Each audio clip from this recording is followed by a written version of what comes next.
We open in a dark room as a projector is being turned on. Mr. President, what you're about to see is only known to a select few. For the past 2 years, we've recruited special beings who can help us turn the tide of the war against Hydra. Special beings? Yes, sir. People with unique abilities who want to do well in the world.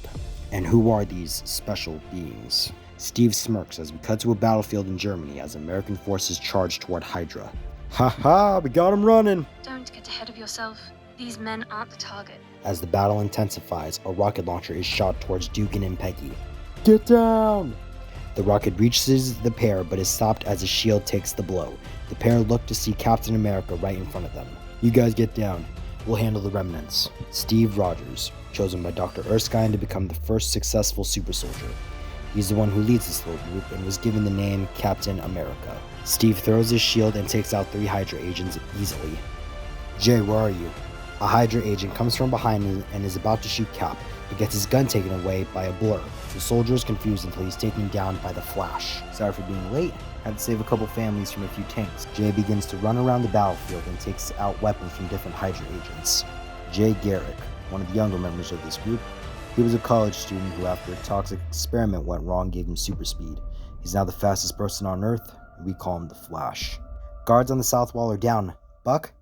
At the tower of the battlefield, Hydra agents are thrown off by Bucky Barnes. James Buchanan Barnes, but he likes to be called Bucky. He's the only member of the team who doesn't have powers, but he's resourceful and he's very sneaky. He's also one of Cap's oldest friends. Top floor secure. And just to be clear, Jay, I've been doing more here than your speedy ass. Flash runs around the field as a tank gets thrown into a trench. A Hydra soldier is confused as he turns around to see Our Man. Dr. Rex Tyler, aka the Our Man. He created a serum with the help of Dr. Erskine, which gave him super strength for only an hour per day, hence the name Our Man. Alright, the southern side of the fortress is handled. Randall, near a trench where Peggy and Dugan are, the Iron Fist is healing a soldier.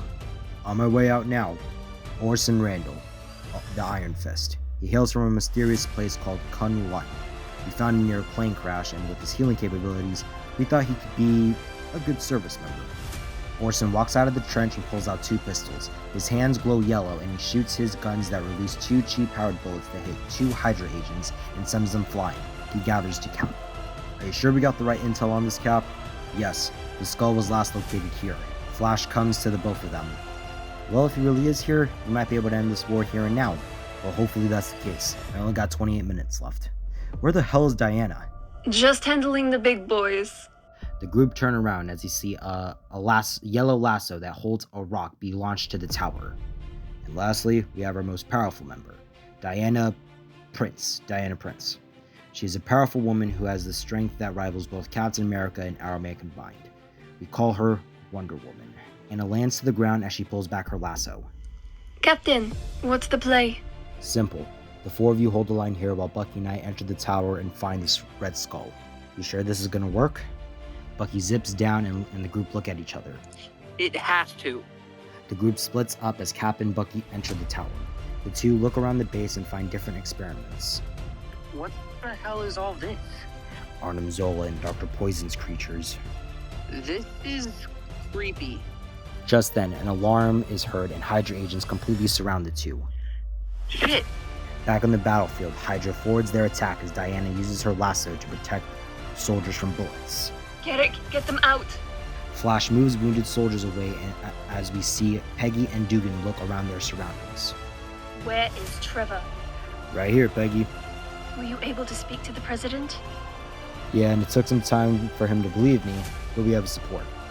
Only if we win this. Well then, no pressure. In the tower, Cap and Bucky are taken to a massive lab with Red Skull looking at the 2. Captain America. You are just in time for Hydra's greatest achievement. He presses a button and in the middle of the lab a stone glows and a portal begins to open. In the portal, a giant frost giant begins to appear. Hydra will reign supreme! The giant then waves his sword around and begins to destroy the lab. Cap and Bucky break free of the Hydra agents and try to make their way to the Red Skull. Kill them!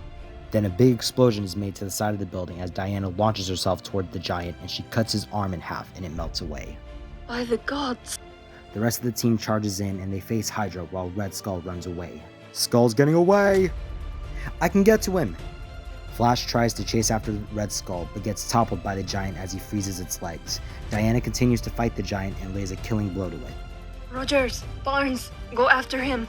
The two nod and they run to chase after the Red Skull. Red Skull enters the jet and is about to take off as Bucky and Steve get onto the jet. It takes off and begins to fly away. Steve and Bucky walk around trying to have the element of surprise. The jet begins to fly over frozen water as Red Skull looks at his camera and sees the pair. He sets the jet's autopilot and grabs a cannon and surprises Captain Bucky by firing at them. "You will never win, Captain!" Bucky tackles the Red Skull and tries to get the gun out off of him, but Skull shoots at Bucky, which sends Bucky flying out of the jet, just barely holding on. Cap! Steve sees Bucky and throws his shield and is able to get the cannon off of Red Skull. He begins to run away as Steve tries to save Bucky. "Bucky, I'm coming!" Steve tries to get to Bucky but is unable to get to him as Bucky falls off the jet into the ocean. "No!" Steve looks around trying to see Bucky but is unable to. He grabs his shield and charges to Red Skull, who has set the jet to explode with a timer of 2 minutes. "Apologies for your little friend, Captain." The two get into a fight that is pretty even but ends with Red Skull jumping out of the jet. Steve sees the timer and grabs his shield. "Guys, Skull's got away. Make things better." Steve jumps out of the ship but gets caught in the explosion as he falls into the water.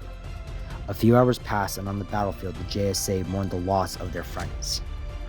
Are we sure we couldn't find them? Jets flew by their location. They didn't find anything. Jay hugs Peggy as the two mourn the loss of their friends. With Skull in the wind, Hydra's done. What does that mean for us?